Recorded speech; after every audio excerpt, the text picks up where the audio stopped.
Today I'm making banana bread in a jar. It's delicious, and because it's vacuum sealed in a jar, it'll last longer.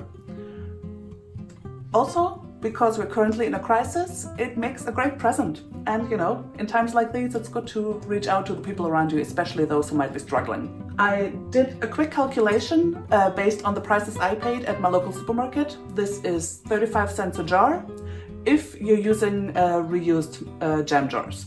This recipe uses 5 spices, but as long as you have, you know, cinnamon or vanilla or something at home, you don't need to run out and spend a stretch dollar on spices.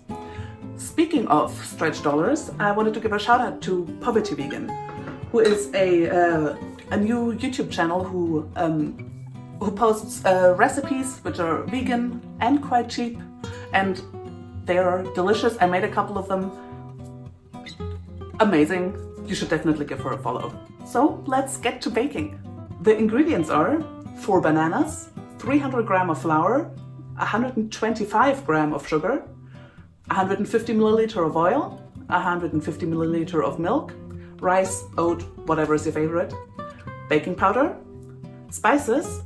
I'm using cinnamon, ginger, cloves, anise, and cardamom. Here you can really make this recipe your own. Use nutmeg, pumpkin spice mix, chai spice mix, whatever is your favorite. Also, I'm using vanilla essence and, of course, empty jars. Cooking implements I'm using are a big bowl, a fork, a funnel with a big opening. This makes filling jars easier, but you can just, you know, be careful when pouring or use a spoon. A spatula would be helpful, and a kitchen towel to clean up any spillage. And that's pretty much it. Apart from an oven, you're gonna need an oven. First up, peel those bananas. Obviously you can use older bananas, you know, the ones that have gone a bit brown already. Actually, it'll taste better, but I don't have any of those. Then smash them with all the vigor and enthusiasm with which you would smash the state that is leaving vulnerable people unprotected during a global pandemic. Then add all the other ingredients in no particular order.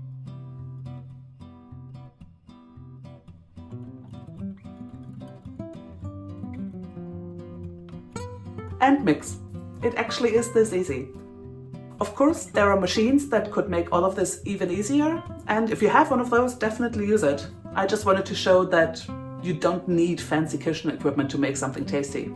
Preheat the oven at 150 degrees Celsius, and before it gets hot, take the baking sheet out of the oven, because if you place a cold glass on a hot baking sheet, there's a risk the glass will break. So take out the sheet and get your jars. Clean jars, of course. Then pour in the batter to about half the height of the jar, and definitely no higher than 2/3. If any batter got on the rim, wipe it off with a clean kitchen towel.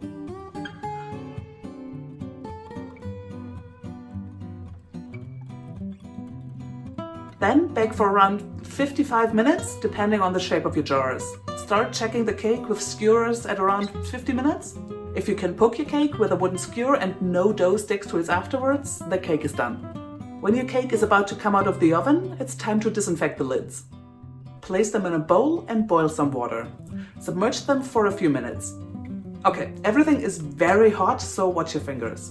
Use a fork to get the lids out of the hot water and then screw them on as tight as you can while the cake is still hot.